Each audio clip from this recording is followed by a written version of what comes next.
म्हणजे न्यायमूर्ती आरोपींना भेटण्यासारखं झालेलं आहे आणि हे जगजाहीर आपण पाहताय की असा हा प्रकार कधीही महाराष्ट्रात झाला नव्हता.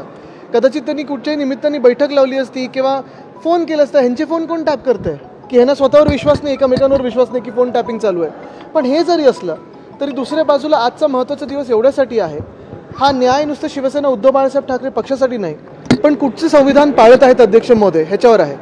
जर देशाच्या संविधानाप्रमाणे गेलं, जर डॉक्टर बाबासाहेब आंबेडकरांनी जे संविधान लिहिलं आहे त्याप्रमाणे गेलं तर 40 गद्दार हे बाद झाले पाहिजेत. जर निकाल वेगळा आला किंवा कन्फ्युजिंग निकाल आला तर ह्याच्यात भाजपचं नवीन संविधानाचं कुठेतरी मिश्रण झाल्यासारखं वाटायला लागेल. कुठली त्रुटी राहणार नाही असं नार्वेकर मला वाटतं एक महत्त्वाची गोष्ट आहे की जसं मी सांगितलं की पक्षासाठी नाही तर देशासाठी हा निकाल महत्त्वाचा आहे. येणाऱ्या कार्याची ही चिन्ह असतील आणि आपल्याला मग नागरिक म्हणून विचार करायला लागेल. नाही तर जर तरवर मला वाटतं तेवढा विचार करून उपयोग नाही, कारण आता मला वाटतं 2-3-4 तासात सुरू होईल रिडिंग. आपण तर मैदानात असू, मला वाटतं तेव्हापर्यंत पाटणला पोहोचलो असू, पण ठीक आहे बघू पुढचं काय. कुठली त्रुटी राहणार नाही असं देखील नार्वेकर मला हीच अपेक्षा त्यांच्याकडून आहे की त्यांनी त्यांच्या पदाची बदनामी करू नये आणि संविधान पाळावं. गोपाल तुपाने खासदार आहे, त्यांचं असं म्हणणं आहे की आदित्य आणि उद्धव ठाकरे फक्त पक्षामध्ये राहतील, बाकीचे जे आहेत ते काही लोकांना उत्तर न दिली बरी असतात, कारण मला वाटतं त्याच्यात आपण वेळ वाया घालू नये. पण फेब्रुवारी महिन्याच्या पहिल्या आठवड्यामध्ये एक मोठा राजकीय भूकंप होणार आहे असं पद्धतीचं त्यांचं वक्तव्य. चांगलं आहे, कसं बघतात? ठीक आहे, चांगलं आहे. हो, कोल्हापूरमध्ये आता इंडिया आघाडीची बैठक झाली, चांगली बैठक झाली. सगळ्यांना एकत्र येऊन या देशाच्या संविधानासाठी, लोकशाहीसाठी लढायचं आहे. आपण पाहत आहे की दिवसेंदिवस लोकशाही मारली जात आहे, चेपली जात आहे. काल देखील आपल्यातूनच एक चॅनल देखील बंद केलेलं आहे. मला वाटतं आज आपण पाहत आहे की जे कोणी सत्तेसोबत उभे आहेत, जे कोणी पत्रकारिता देखील सत्तेसोबत करत आहेत, त्यांचा आवाज दाबण्याचा प्रयत्न होत आहे. त्याच्या विरुद्ध आम्ही लढत आहोत.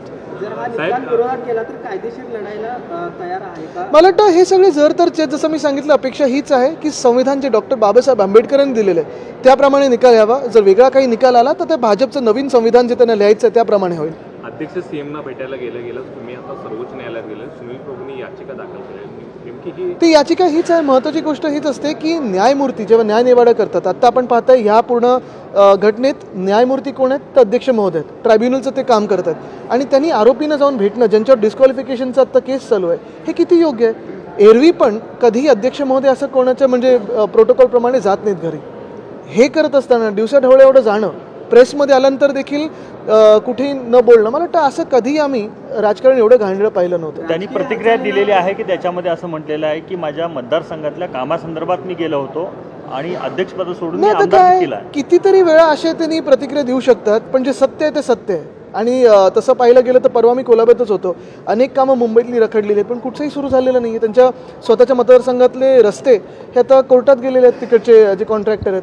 पण मुख्य गोष्ट हीच आहे की एवढं सगळं चालू असताना कितीही काही मोठी गोष्ट असली तरी एक प्रोटोकॉल पाळणं गरजेचं असतं आणि ते मान आणि ते जे काही जबाबदारी असते ती स्वतःची नसते तर पदाची असते, तेवढं तरी राखणं गरजेचं होतं. काही तास शिल्लक आहेत, मात्र राजकीय हालचालीनं वेगळ्या. काल रात्री मुख्यमंत्री आणि दोन्ही उपमुख्यमंत्र्यांची बैठक झाली. आज दीपक केसरकर महत्त्वाच्या नेत्यांच्या भेटीगाठी घेत आहेत. त्यासोबत तेजींची सुद्धा बैठक झाली. एकूणच काय वाटतं या सगळ्या? पहिलं म्हणजे ते 3 लोकांमध्ये खरा मुख्यमंत्री कोण आहे हे पण बघणं गरजेचं आहे. आणि मला वाटतं ह्या सगळ्या गोष्टी आहेत, चालू राहू शकतात. ते त्यांच्यात व्यस्त असतील. आपण पाहताय काल तर आम्ही तुमच्यासोबतच लोकांमध्ये आहोत. आम्ही आता आम्हाला न्याय हा जनतेकडून मिळणार आहे. तुम्ही सुरुवातीला गद्दार हे सगळं वाक्य वापरत होता, आता पुन्हा एकदा दौरा करताय, त्यामध्ये सुद्धा हीच वाक्य वापर. 2 वर्ष जी गद्दारीची आहेत मी ही वाक्य वापरणार, कारण जे आहेत ते आहेत. घटनाबाह्य सरकार देखील आहे. आणि जर आपण पाहिलं असेल, कोणी जर आपल्या देशाच्या न्यायपूर्ण पालिकेचा अभ्यास केला, जर आपल्या संविधानाचा अभ्यास केला, तर हे सरकार घटनाबाह्य आहेच, गद्दारांचं सरकार. आणि या गद्दारीवर शिक्कामोर्तब होऊ नये ह्याच्यासाठी आम्ही लढत आहोत.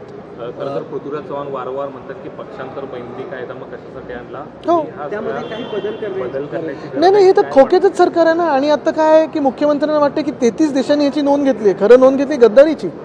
त्यांना वाटतं जे काही केलं त्यांची नोंद घेतलेली आहे. सुनावणीला काही तास शिल्लक असताना बीडचे संपर्क प्रमुख अनिल जगतापांनी मात्र पक्षाला राजीनामा कधीच दिले ते, आत्ता नाही.